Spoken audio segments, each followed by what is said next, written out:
Boa noite.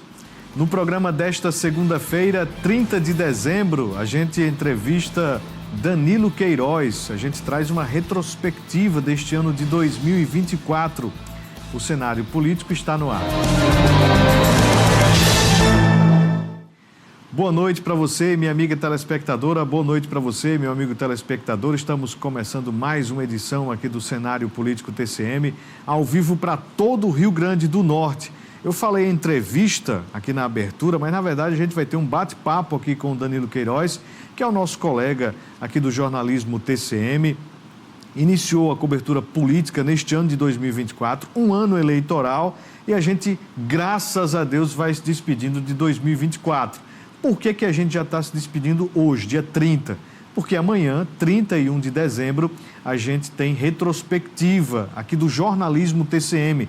Vai começar a partir das 18 horas e vai seguir, vai ter política também, mas numa menor quantidade. Agora é o momento onde a gente vai realmente falar sobre o que aconteceu na política aqui de Mossoró, do estado, do Rio Grande do Norte, do país.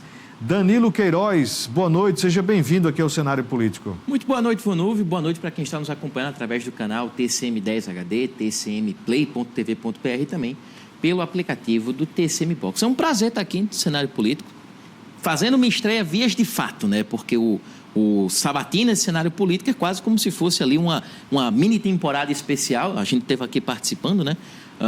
Das sabatinas. E aí vamos falar um pouco sobre essa questão do ano político aqui no Rio Grande do Norte, principalmente aqui em Mossoró. Eu estava lá na Câmara, né? O pessoal aí de casa ficou acostumado a ver meu rosto lá na Câmara, principalmente entre os meses de maio até novembro. Então, muito assunto de falar e, claro, muito feliz de poder estar aqui contribuindo. Danilo, você fazia política antes de entrar aqui na TCM? Não, na verdade, eu cheguei a trabalhar de modo ativo, por assim dizer, enquanto assessor de prefeitura. Trabalhei em prefeitura lá em Areia Branca, né? Mas, depois disso, não tinha tido essa vivência política ainda, mas sempre havia sido um sonho meu, desde criança. Eu era fascinado por aquelas edições de eleição da revista Veja, né? Que tinha um bocado de gráfico, era doido por aquilo. E aí, calhou a oportunidade de eu conseguir entrar aqui no Grupo TCM. Lembro, com vivacidade, dia 10 de abril, lembro de quando iniciei. E aí, né, justamente no ano de eleições, a gente pôde fazer esse trabalho aqui, que é algo que me deixa profundamente feliz. Você fez Câmara de Mossoró, fez sabatina aqui, que você já comentou conosco, né, entrevistando os candidatos à Prefeitura de Mossoró, e fez também a corrida eleitoral, esteve junto ali na movimentação, nas convenções. E o que você achou disso tudo, dessa experiência nova de poder estar fazendo política do lado da imprensa, do lado da cobertura, do lado de quem vai contar a história? Primeiro de tudo, que eu fico muito feliz com a alcunha que foi me atribuída na época, né? Menino das convenções, que era o que você trazia, inclusive, lá no Meio-Dia TCM, né? Com as matérias sobre as convenções. Nesse período, a gente esteve nas 5 convenções, quer dizer, na verdade, nas 6 convenções, porque também a gente esteve na convenção do Partido Republicanos, né, imaginando que fosse ali se lançar aquela candidatura, e Zé Peixeira acabou não sendo. Mas, enfim, foi uma experiência nova. Devo dizer que é de extrema felicidade para mim poder estar trabalhando com a política desse ponto de vista mais da cobertura da imprensa. Acho que a gente consegue ter uma percepção maior de todas essas nuances, né, sem ser meio que perturbada ali pela questão de estar trabalhando ativamente com algum candidato, né, que isso muitas vezes acaba nebulando julgamento, mas isso é uma questão totalmente entendível. Então, foi interessante de ver ali as movimentações, as lideranças que faziam parte desses momentos também, as alianças políticas, os vereadores que estavam pleiteando. Nesse ano foram aproximadamente 225 vereadores que tentaram as 21 vagas aqui da Câmara Municipal. Então, foi uma experiência nova e muito gratificante. A gente vai falar mais sobre eleições municipais, mas vamos iniciar aqui a nossa conversa no contexto nacional, porque assim, eu tinha a expectativa de que a política aqui do nosso estado, né, nas eleições municipais, eu até aguardei que pudesse acontecer uma polarização maior entre bolsonarismo e lulismo, o que não aconteceu. O Lula esteve aqui no Rio Grande do Norte apenas no segundo turno, lá em Natal, em defesa da candidata Natália Bonavides. Já Bolsonaro esteve no começo da campanha, ali, dia 16 de agosto, esteve em Parnamirim, percorreu aqui a 304 até Mossoró, passou por Açu, enfim, fez campanha no início da corrida eleitoral. Mas eu não percebi um acirramento maior das ideias, um acirramento daquela pauta nacional, daquela pauta de costumes, daquilo que marcou 2022.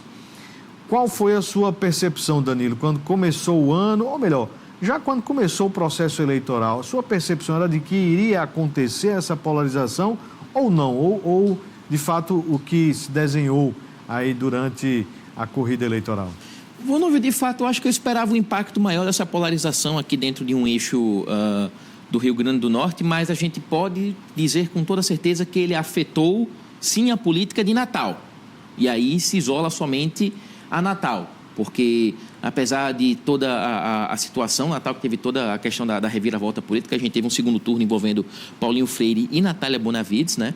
Que as pesquisas apontavam Carlos Eduardo como nome ali no segundo turno, isso não aconteceu. Então ali realmente era PL-PT, a briga ali era realmente PL-PT, bolsonarismo e lulismo. Quando a gente puxa um pouco para Mossoró e tem um pouco dessa percepção, e a gente analisa a votação que o prefeito Alisson Bezerra teve, e considera a votação que o Lula e o Bolsonaro tiveram em Mossoró, a gente consegue ter, por uma questão matemática, que houveram lulistas que votaram em Alisson e houveram bolsonaristas que também votaram em Alisson. Então, uma situação muito curiosa, essa polarização realmente não chegou com tanta força aqui, principalmente do jeito que o PL de Mossoró queria que tivesse acontecido, né? Tendo trazido o Bolsonaro aqui para Mossoró, no próprio o lançamento do nome forte ali de Genivan Vale para poder disputar a prefeitura, esperava-se que conseguisse angariar esses votos do bolsonarismo em Mossoró, que ainda de que tenha pegado ali uma fatia, não foi totalmente o que aconteceu na integralidade. Fiquei surpreso no início, mas depois passou a ser um movimento entendível e compreender que a política nacional, ainda que influencie muito o Mossoró, mas na hora do voto, o moçoroense tem uma preferência mais pelo rosto local, por aquele candidato que ele já conhece. Pois é, a política, assim como o jornalismo, o noticiário, é um fato local. As pessoas estão muito mais atentas ao que está acontecendo no bairro, na rua, do que propriamente as influências externas. Mesmo que, eu lembro, você falou aí dessa passagem de Bolsonaro, eu lembro que viralizou um vídeo onde diz uma pessoa lá: sou eleitor de Alisson, mas estou aqui, vim ver o meu presidente. Então, meio que tinha isso, né? A eleição não era para presidente, era para prefeito, e aí houve também esse processo de escolha. Lá em Natal, lá na capital, a gente falando um pouco sobre essa questão estadual, o Paulinho, acredito que foi o candidato mais desacreditado dessa corrida eleitoral. Paulinho, do União Brasil de José Agripino, que estava ali deputado federal, tinha um mandato assim como Natália Bonavides, o Carlos Eduardo ali ainda achando que estava nadando num populismo, né, de vários mandatos à frente da prefeitura, mas o Paulinho estava desacreditado, e foi ali algo que a direita puxou também, né? Puxou ali muito pela questão negativa de Fátima Bezerra, que participou pouco da campanha, participou pouco da campanha de Natália, mas a presença de Lula deu sim um gás ali na reta final, no segundo turno. Talvez, Danilo, a gente nunca vai saber porque não aconteceu, mas talvez se Lula tivesse participado de algum movimento no primeiro turno, tivesse reforçado no segundo turno, tivesse realmente reafirmado essa presença aqui no estado do Potiguar, várias garantias foram dadas, inclusive, né? Teria sido diferente o caso. Mas Paulinho Freire, ele puxa muito para a direita, né? Puxa muito para o conservadorismo que a gente tanto viu falar em 2018, 2022. E aí, analisando um pouco, Paulinho ele pega um pouco do eleitor mais moderado de Natal. Natal, pela primeira vez, né, nas eleições que o Lula participou em 2022, votou em maioria com um candidato petista. Isso lá em 22. Eu acho que a esperança do PT é que isso também se convertesse para Natália Bonavides. O que com certeza não ajudou muito também foi a baixa avaliação da governadora Fátima Bezerra dentro desse processo. Com relação a Carlos Eduardo, com certeza ali vinha um pouco com a questão do histórico, e eu acho que a frase que podemos atribuir, Volnúvio, é que ele dormiu no ponto. Começou ali nas propagandas políticas, queria engajar no memezinho, alguma coisa. Era um oba-oba, um comportamento mais de quem já ganhou. quando acordou para a campanha, já era um pouco tarde demais, a virada acabava sendo ali um tanto iminente. Apesar de toda essa situação e da polarização que foi registrada depois, todo o envolvimento lá em Natal tentando puxar mais esse eleitor conservador, uma cidade que tem uma tendência a votar de maneira conservadora, quebrou ela em 22, mas não se repetiu agora. A gente tem aí realmente o Paulinho Freire conseguindo administrar essa situação também com apoio, né, muito franco do prefeito da cidade, Álvaro Dias, que consegue também puxar mais, colocar ali a máquina, de certo modo, para trabalhar a favor do candidato do União Brasil. Não sei se tem muita influência, mas o momento em que Carlos Eduardo decide ser neutro, também ali é uma coisa que não favorece muito a questão de Natália Bonavides. E apenas mais um comentário que eu acho que é importante a gente fazer, Vonúvio, com relação à questão do PT, que apesar de Natália Bonavides ter perdido em segundo turno, foi a maior votação que o PT teve na história das prefeituras na capital potiguar. Então, isso pode ser talvez uma tendência, quem sabe aí, de que o petismo consiga essa brecha na capital. Um ponto a se observar, né, a gente deve destacar isso, é que Carlos Eduardo começou sozinho e achava que ia ganhar sozinho, como aconteceu no passado. Paulinho Freire teve a união do prefeito, como você disse, Álvaro Dias, teve também a união de partidos outros, como o próprio União Brasil, José Agripino, fez ali a aliança, o próprio PL também deu esse engajamento com o Rogério Marinho. Do outro lado estava o PT, com Natália Bonavides, se aliando também a outras siglas, mas sempre tendo um grupo. E faltou grupo para Carlos Eduardo. Quando ele chegou lá na hora, como a gente diz, na reta final, não pega para capar, faltou grupo e Carlos Eduardo saiu do jogo e perdeu feio, viu? Perdeu feio, não chegou sequer ao segundo turno. Bem, vamos fazer um rápido intervalo. Na volta, a gente já fala sobre partidos. Como é que estão os partidos aqui pelo Rio Grande do Norte? Não sai daí, já já a gente volta.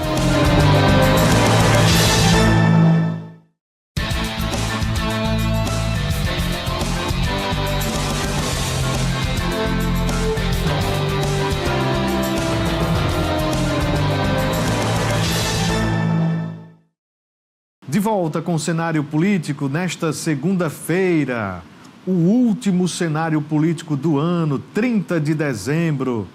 Estamos aqui batendo um papo com Danilo Queiroz falando sobre 2024, o ano que passou, já foi, não tem mais o que fazer, já acabou, agora é 2025. Danilo Queiroz, a gente falou um pouco sobre a capital, né, que envolve também muitas preferências estaduais, sobre polarização, mas partidos políticos. Teve um partido que chamou bastante atenção neste ano aqui, foi o PSD.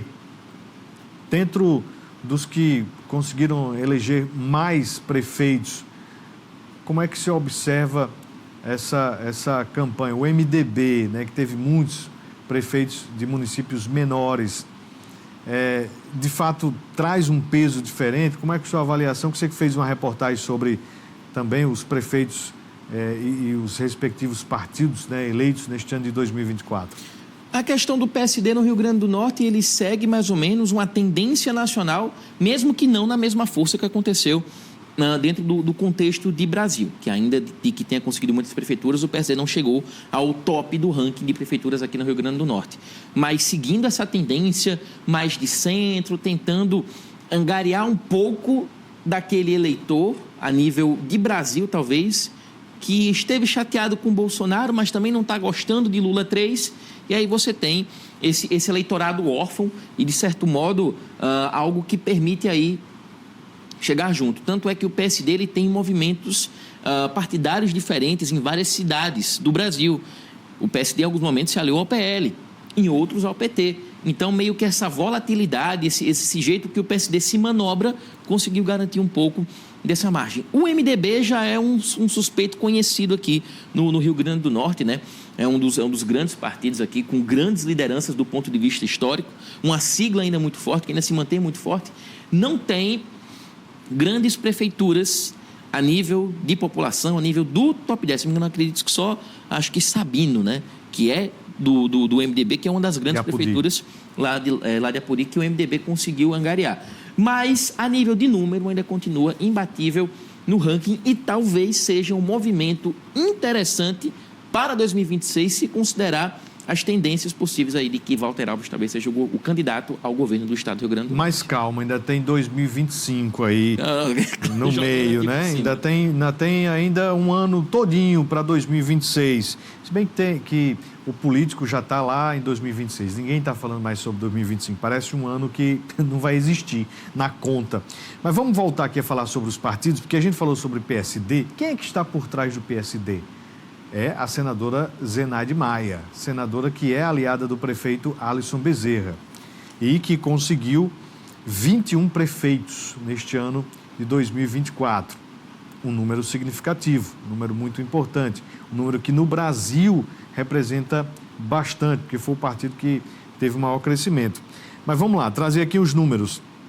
Eu vou trazer os números e vou colocar o que este partido representa, né? Na verdade, quem é a liderança que representa esse partido aqui no estado. O MDB conseguiu eleger 45 prefeitos. O MDB aqui no Rio Grande do Norte, a figura principal é Walter Alves, vice-governador, filho de Garibaldi Alves Filho. União Brasil fez 27 prefeitos, foi o segundo partido que mais fez prefeitos aqui no estado. União Brasil, que tem por trás o ex-senador José Agripino. O PSD fez 21 prefeituras. O PSD, que tem por trás a senadora Zenaide Maia. O PP, o Progressistas, fez 20 prefeitos. Por trás tem o deputado federal João Maia. O PL fez 18 prefeitos. O presidente do PL no estado, Rogério Marinho. O PSDB fez 15 prefeitos. PSDB, que tem como presidente aqui no estado o presidente da Assembleia Legislativa, Ezequiel Ferreira. O PT fez 7 prefeituras. Você sabe quem é o presidente do PT no Rio Grande do Norte? Aí onde começa a vir a diferença. Júnior Souto é o presidente, mas não tem expressividade política, assim como esses outros partidos, não é verdade? Bem, o Podemos fez 6 prefeitos. A figura principal do Podemos aqui no estado é o senador Stevenson. Republicanos fez 4 prefeitos. Hoje, o Republicanos é presidido por Álvaro Dias, ainda prefeito da capital, vai deixar de ser prefeito, vai dar lugar a Paulinho do União Brasil. O Solidariedade fez um prefeito, lá em Parnamirim, a professora Nilda, né? O PDT fez um prefeito e o PSB também um prefeito. Só fazendo uma correção, a União Brasil fez 28 prefeitos aqui no estado, tá? Eu não estava contando com o Paulinho. Pois bem, Danilo, destas figuras aí, a gente percebe que o PT, dos que estão com o poder, né, dos que estão com representatividade, fez apenas 7 prefeituras. É o partido que tem um governo do estado, mas sempre foi um tanto desidratado no quesito de prefeituras. O PT, para poder conseguir ter essa margem, acima de tudo, com a governadora Fátima Bezerra, sempre dependeu de muitas costuras de apoio, né? Não à toa tem essa situação do PT junto com o MDB. Já mostra um pouco desse panorama. Então, tipo assim, inclusive nas principais disputas em que o PT estava envolvido, acabou perdendo, né? Teve aquele duelo, né, do Heraldo Paiva com o Jaime Calado, né, que o Jaime Calado acabou saindo vitorioso. Mais uma prefeitura importante que o PT perdeu aqui no estado do Rio Grande do Norte. Então é algo assim que, ainda que preocupe um pouco o partido, somado com a situação da avaliação da governadora, ainda em um certo atrito, um certo desgaste, o PT sempre dependeu dessas costuras aqui no Rio Grande do Norte.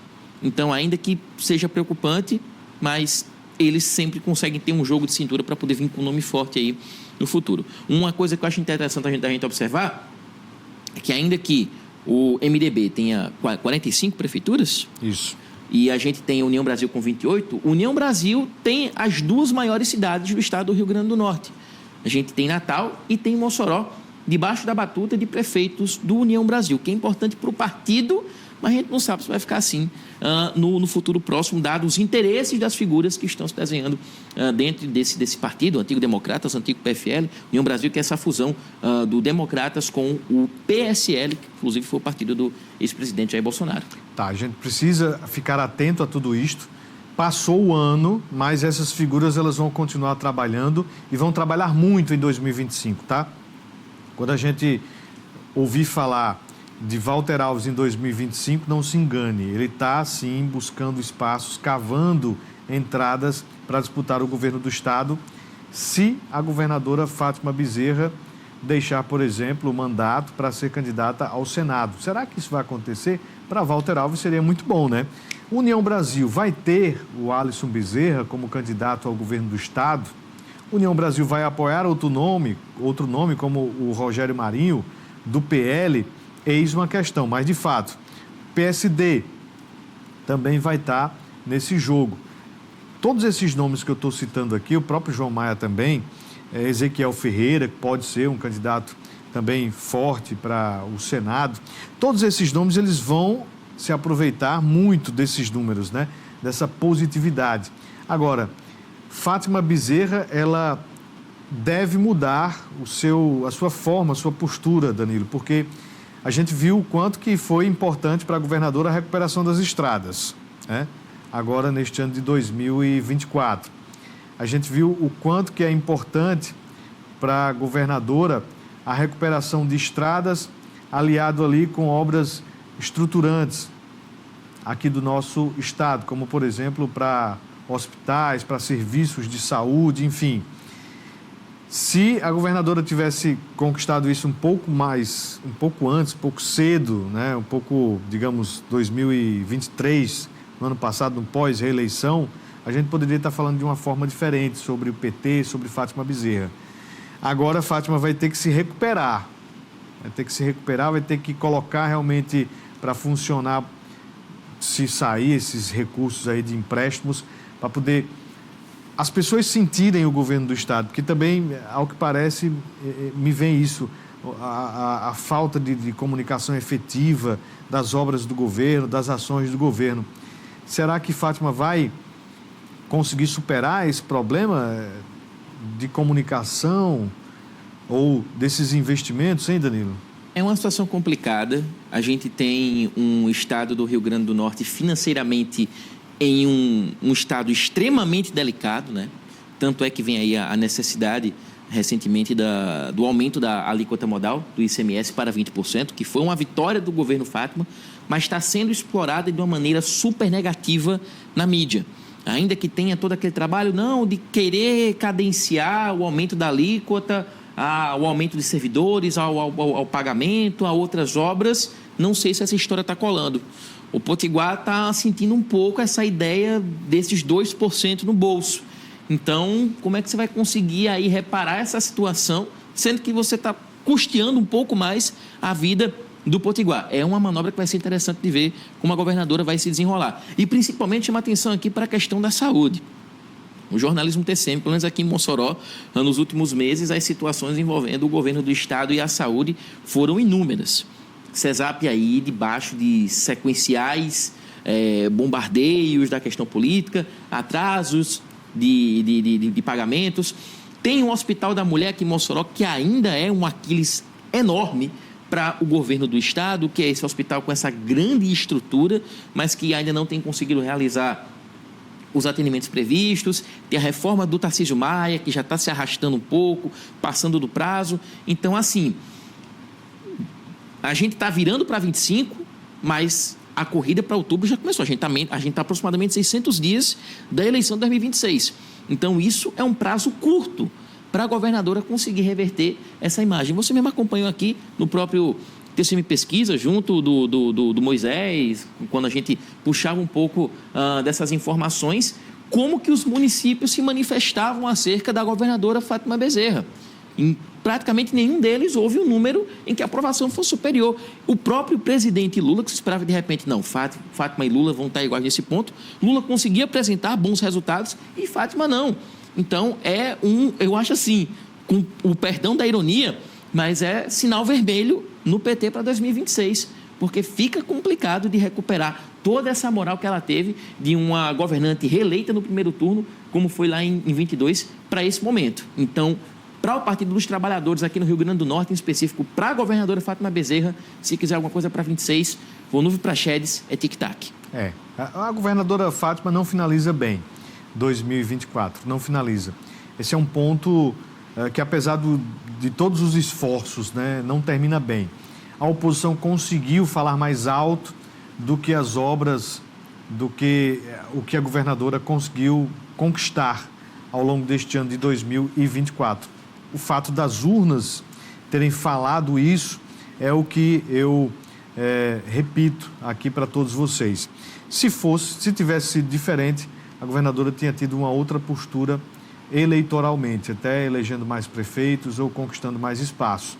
Mas esse é um ponto que a gente precisa observar.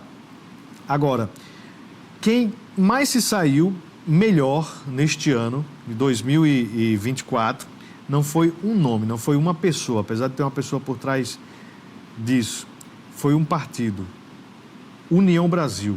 O Partido União Brasil, como você reforçou, Danilo, o partido conseguiu eleger o prefeito da capital, o prefeito reelegeu o prefeito da segunda cidade mais importante aqui do estado do Rio Grande do Norte. Essas duas cidades sozinhas não vão conseguir ganhar um governo do estado, mas elas vão representar bastante, até porque as outras cidades menores, elas pulverizam bem e repercutem bem quando o quesito é eleição geral.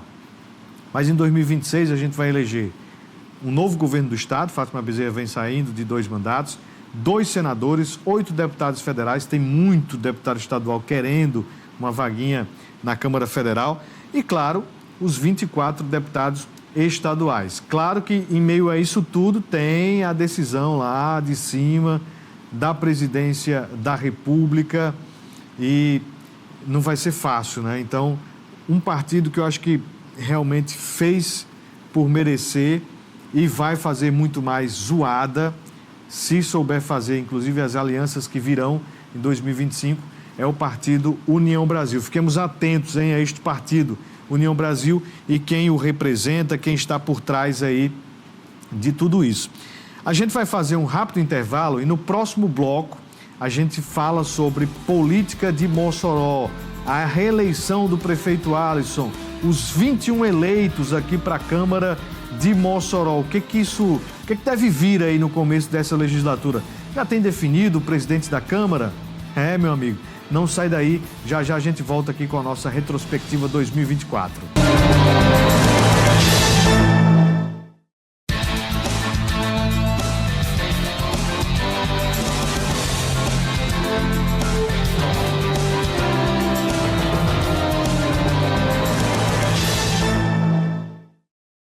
De volta com o cenário político nesta segunda-feira, 30 de dezembro. Estou conversando aqui com o Danilo Queiroz. É novinho aqui no jornalismo TCM. Começou na política agora, neste ano, mas já pegou aí o pancão, viu, meu amigo? Já está indo para a Câmara, já fez uma eleição municipal aqui na nossa cobertura. Pois é, já chegou cedo, saiu tarde, foi bater em pau dos ferros. Danilo, foi uma experiência muito proveitosa para você este ano aqui, hein? Sempre foi um sonho para mim, Vonúvio, cobrir eleição. E aí começar no meio ali, no bom sentido do tiroteio da eleição municipal é uma experiência muito singular. A gente teve na rua pela parte da manhã, gravando os materiais, entrando ao vivo, inclusive, a gente acompanhou o voto até do candidato Vitor Hugo, do Unidade Popular. E aí foi aquela loucura, terminou para a rua, vem para cá, se arruma, vai para o estúdio, terminou o estúdio, vai para Pau dos Ferros. A TCM foi ali basicamente o primeiro grupo que deu ali o resultado total da eleição de Pau dos Ferros. Entrevistamos a prefeita Mariana Almeida, eleita pelo PSD, né, lá na cidade de Pau dos Ferros, que estava naquele duelo polarizado contra o Leonardo Rego. Então foi assim, uma coisa de louco. Foi começar de 7 da manhã e terminar quase meia-noite aqui, já tudo apagado, para poder iniciar em seguida o pós da eleição, né? Então foi uma experiência muito gratificante. Isso só para mostrar que a gente fez uma cobertura muito especial aqui neste ano de 2024. A gente não cobriu apenas Mossoró, mas a gente foi até Pau dos Ferros. A gente teve debates, Mossoró, Pau dos Ferros, Açu, Apodi, foram 4 debates, mais de 20 pesquisas trazendo ali a opinião do eleitor sobre candidato A, candidato B. A gente trouxe essa, digamos assim, energia do eleitor diante das eleições que vinham se aproximando. TCM virou sinônimo de uma cobertura cada vez com mais credibilidade sobre o que a gente repassa aqui de números com as pesquisas TCM e TS2, sobre o que a gente opina, o que a gente avalia sobre a corrida eleitoral. Foi muito bom realmente a gente ter avançado. E mais, a gente trouxe pesquisa pela primeira vez da capital, Natal. Em breve, quem sabe, a gente poderá também fazer debate com os candidatos à Prefeitura de Natal. Quem sabe em 2028, na campanha de 2028, a gente não possa fazer também esse debate lá. Muita coisa ainda vai acontecer. A TCM está indo mais longe e, claro, traz essa responsabilidade também de a gente chegar onde, lá do outro lado, importa, Danilo, que é a escolha para prefeito e para vereador. Bem, a campanha aqui de Mossoró, Danilo, a gente falando, acredito que de todas as que a gente acompanhou aqui, Mossoró foi uma das mais tranquilas, né? E muitas dessas que a gente acompanhou era ali polarizado de início, apenas 2 candidatos, oposição versus governo versus oposição e pronto. Lá no dia 6 de outubro, a gente viu o resultado das urnas. Mas aqui em Mossoró, tinha a figura do candidato natural à reeleição, Alisson Bezerra, e outros nomes que surgiram.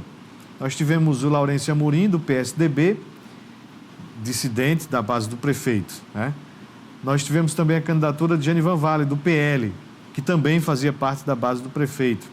Nós tivemos a candidatura do Victor Hugo, do UP, e de Irmã Seição, do PRTB.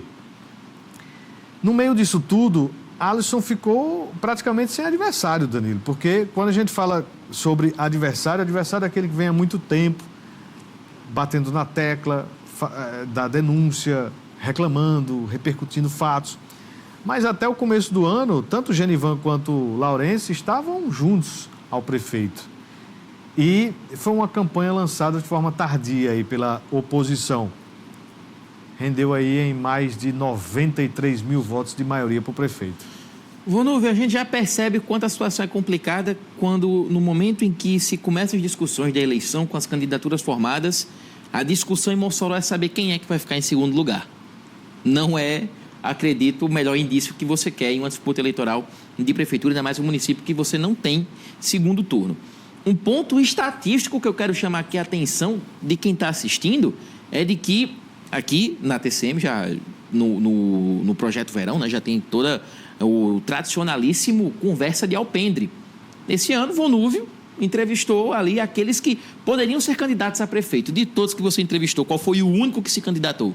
O próprio Alisson. O próprio Alisson. Nenhum dos outros nomes que você entrevistou que eram oposição possível a concorrer à prefeitura foram candidatos. A gente entrevistou Isolda Dantas, não foi candidata. Não foi candidata. A gente entrevistou Rosalba Ciarline. Não foi candidata. E Tony Fernandes. Que também não foi candidato.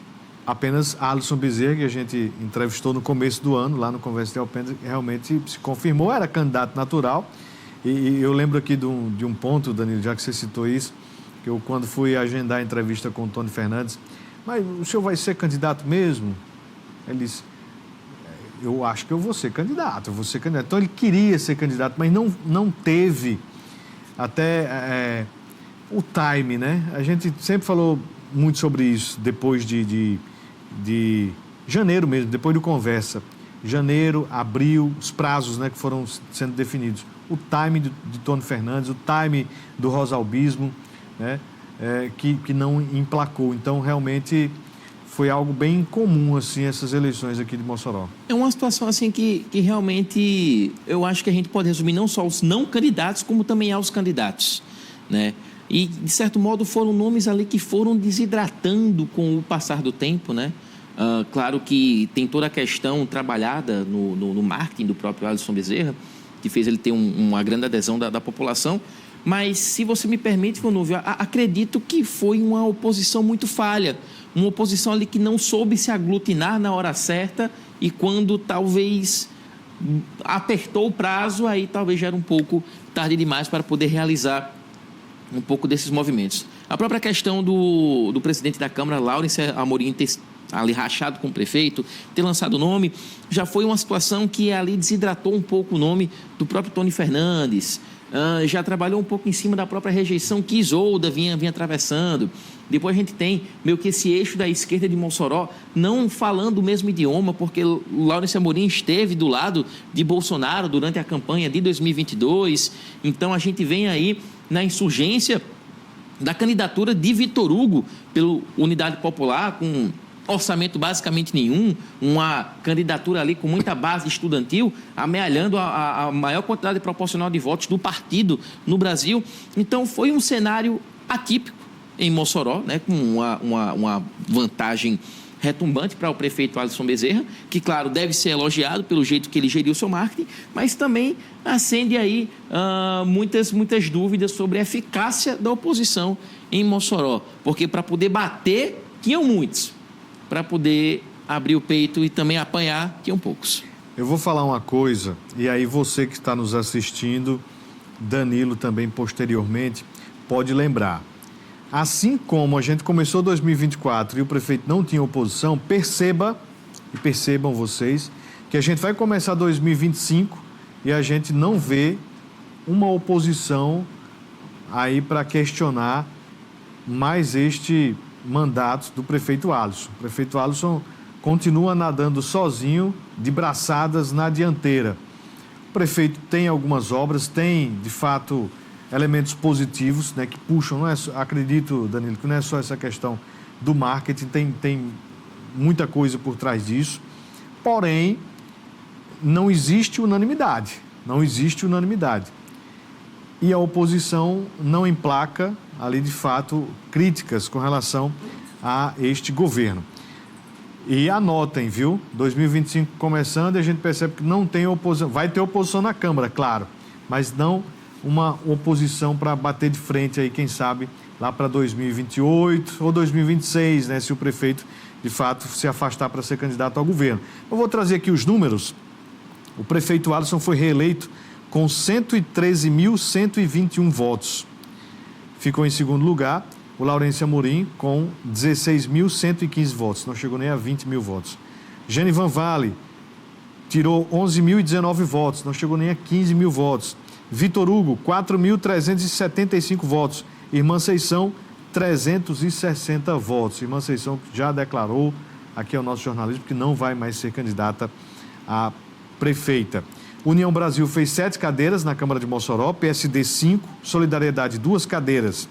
O governo Alisson Bezerra vai ter ampla maioria lá na Câmara de Mossoró. PT 2 cadeiras, PL 2 cadeiras, MDB 1, Rede e PSDB também 1 cadeira. Passando aqui bem rapidinho, os eleitos: Petras, Tiago Marques, João Marcelo, Lucas das Malhas, Vavá, Marley Cunha, Alex do Frango, Jailson Nogueira, Wisnes do Gás, Vladimir Cabelo de Negro, Genilson Alves, Raério Cabeção, Tony Cabelos, Mazinho do Saci, Plúvia, Osaniel Mesquita, Ricardo de Dodoca, Caio Freire, Cabo Davidson, John Kennedy e Dr. Cubano, o primeiro estrangeiro a ganhar uma campanha, uma eleição para vereador ou qualquer pleito, né, aqui no Rio Grande do Norte, Dr. Cubano. Conseguiu um feito aí muito significativo. Presidente da Câmara, a gente finalizando o ano, Danilo, com uma articulação em torno de Genilson Alves. Você esteve na Câmara e os vereadores estão já de acordo aí sobre a eleição do próximo presidente do Legislativo moçoroense. O que a gente pode definir disso aí, Vonúvio, acima de tudo, é resiliência por parte do próprio Genilson Alves, que foi um cara que soube ser extremamente paciente e esperar pelo momento dele, né? Porque também teve um pouco dessa articulação lá atrás, após a eleição de 2020, para que ele assumisse a Câmara. Optaram por Laurence, ele preferiu não provocar nenhum tipo de dissidência no momento. Se afastou, Laurence desempenhou aí o mandato por 4 anos, coisa que, se não me engano, não sei mais se é possível realizar na Câmara. E se for, aparentemente, você não pode fazer essa reeleição de uma maneira tão curta. Mas, aparentemente, é um movimento que já era esperado, mas de início tinha um pouco de dúvida. Muitos acreditavam de que talvez Tiago Marques ali, do Solidariedade, por ter sido um nome forte trabalhado pelo prefeito nessa campanha aí para vereador, talvez fosse quem ficasse com esse posto. Mas aí, Genilson Alves, basicamente, né, praticamente confirmado, de acordo com o que a gente tem de bastidores lá na Câmara, dos vereadores, até vereadores de oposição já declararam seu voto ao Genilson Alves. Ele, claro, sempre muito comedido, né? Não quer apelar para o oba-oba, não quer chegar no já ganhou. Mas a minha previsão, Volnúvio, é que a gente não vai ter muita surpresa no dia 1º, não. Dia 1º acontece a posse do prefeito, acontece a posse dos vereadores. Quem vai presidir a posse e a eleição lá na Câmara vai ser o Raério Cabeção, por ser o mais velho no Legislativo, no quadro de vereadores. Danilo, nosso tempo já está na reta final aqui, mas sua avaliação da Câmara de Mossoró desta legislatura que findou. Findou agora já depois da primeira quinzena de dezembro, né, com a votação da LOA. Mas qual a sua avaliação desta legislatura que está findando agora? Volnúvio, foram 21 cadeiras em disputa, haviam 23 vereadores anteriormente. Uma taxa de renovação de 62% na Câmara Municipal de Mossoró, com pelo menos apenas 8 vereadores retornando para seus mandatos. Eu nem me atrevo a comentar, eu acho que as urnas falam isso melhor do que eu. Uma legislatura, pelo menos no último ano, recheada de sessões quebradas por falta de quórum, algumas cenas, infelizmente, até cômicas, né? A gente trouxe muito aqui ao longo dessa cobertura no cenário político. Então, é uma legislatura que vai embora não numa nota muito positiva. E, dada a quantidade de parlamentares que estão vindo, há uma expectativa de que talvez o tom seja diferente nos próximos 4 anos. Danilo Queiroz, 2024 já foi, vem 2025, um ano hiato, mas a gente vai ter muito trabalho, muita expectativa em torno aí do prefeito Alisson. Será que vai ser candidato? Será que não vai ser? Vai ser um ano de muitas aparições, viu? A gente vai perceber muitos discursos, muitas visitas, muitas reuniões. Danilo, muito obrigado por 2024 e que você possa cada vez mais contribuir aqui com o nosso jornalismo na área política aqui na TCM. Muito obrigado, Volnúvio. Obrigado a você de casa. Devo falar um pouco sobre o reconhecimento, muitas vezes fazendo matéria lá na Câmara. O pessoal, gosto muito de ver os seus materiais do cenário político. E eu acho que esse tipo de respaldo é uma coisa muito boa. Então, eu fico muito feliz de poder ter contribuído, de ter também sido chamado aqui, mais ou menos que nesse debut aqui no cenário político. E é isso, né? Que venha 25. Que venha 2025. Muito obrigado, Danilo. Feliz ano novo para você. Feliz ano novo para você que sempre acompanha todas as noites, 7h25, aqui o cenário político TCM. Que 2025 seja um ano abençoado, com muita saúde e paz. Que você continue sabendo de tudo da política através aqui do nosso programa. Feliz 2025. Até nosso próximo encontro. Um abraço.